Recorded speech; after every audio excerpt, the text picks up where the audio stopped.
Hey there, welcome to Tech Studio 24. Want to install VMware Fusion Player for free on your Mac? Let me show you how in under a minute. First, make sure your Mac runs Mac OS 11 or later, and has at least 8 gigs of RAM. Head to the VMware Fusion website and download the Fusion Player for personal use. Once downloaded, open the .dmg file and drag VMware Fusion into your Applications folder. Launch the app, log in or create a VMware account, and grab your free personal use license from your email. Enter it, and you're ready to start creating virtual machines. Did you know VMware is now owned by Broadcom?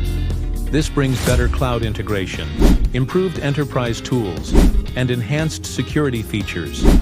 Fusion is evolving, especially for cloud-based apps. Stay tuned to Tech Studio 24 for more tech tips.